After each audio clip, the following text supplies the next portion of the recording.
Hi, welcome to the wonderful world of K Guitars. I'm Mike Van Voorhees, the owner of the Guitar Connection in Venice, California, where I've had my store since 1982. Over the years, I've had many K guitars come across my path, and I have, not by design, have accumulated a huge quantity of K guitars, and which will help represent the history of K and its place in the American guitar history.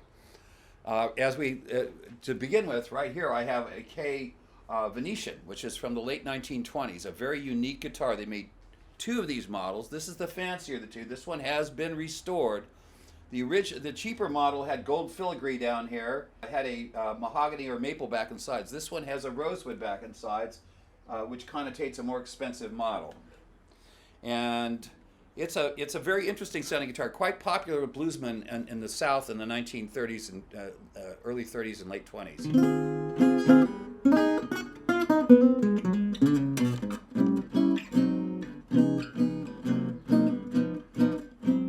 So the interesting thing is that shape can determine tone. Most arch tops have F holes. This one has a round sound hole, and obviously, and a much different body shape, and it does give it a very unique tone as a result of that. Note also the checkered binding, which is a very nice touch on there, kind of herringbone. In 1890, K was founded as a mandolin company. It was known as Groschel. I guess a German immigrant, it sounds like, or Austrian or something like that, founded it. They were known as the Groschel Mandolin Company until 1918, when they became Stromberg Voisnet, something like that, because it's Voisnet. So Voisnet is my understanding is how it sounds like a French name.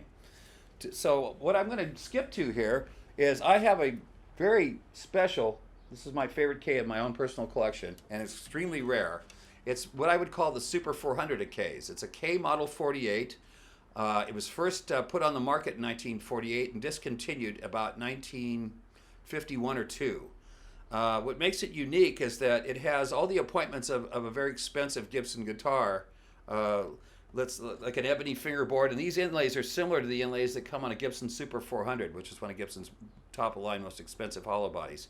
The wood is solid and hand-carved back and top with bound F-holes, and you can see that it came with the incredibly expensive Grover Imperial tuners stock. And this is a Grover tailpiece, so it got top-of-the-line hardware. It was probably, I haven't found out the specific price, but the Super 400 was $400, and that's in 1950s dollars. So this was probably in the same, not quite as much, probably maybe about $300 in its day, which today that's more like, at least $3,000, maybe more, so. It's got a beautiful tone. It has a very chubby neck. K frequently had very chubby necks because in order to keep the neck straight with the heavy strings from that era, they had to reinforce the neck with extra wood. They didn't use adjustable truss rods like Gibson, so because that would have increased the cost of the guitar. So, but it has a beautiful tone.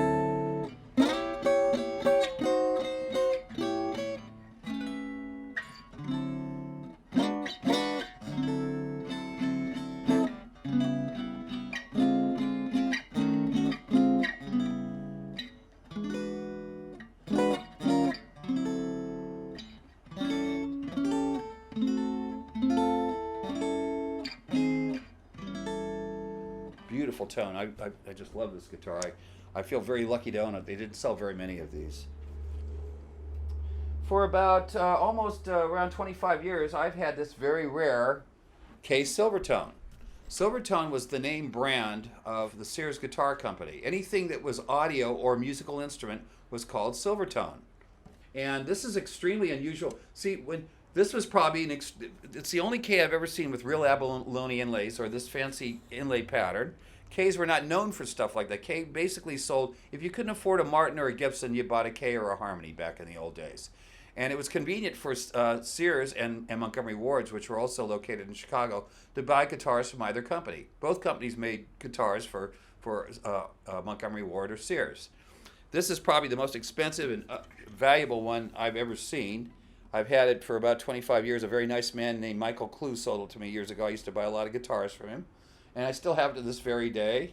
And it's just a great hollow body electric guitar, and it's one of the most beautiful hollow bodies I've ever seen, except for maybe the very plain tailpiece, which is not so special. But I guess they had to cut corners somewhere.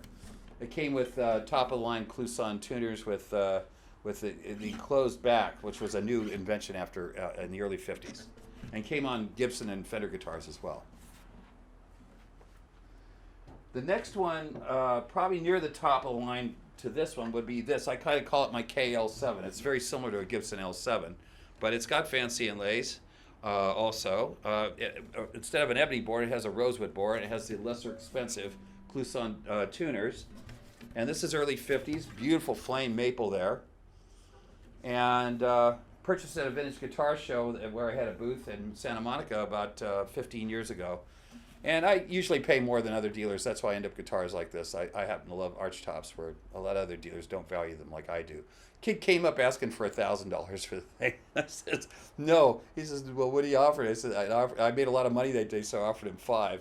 I probably could have had it for $3, but. And it was in an original soft case, and about 5 minutes after he sold it to me, the case kind of just fell apart almost to dust. It was amazing, but the guitar is a great guitar.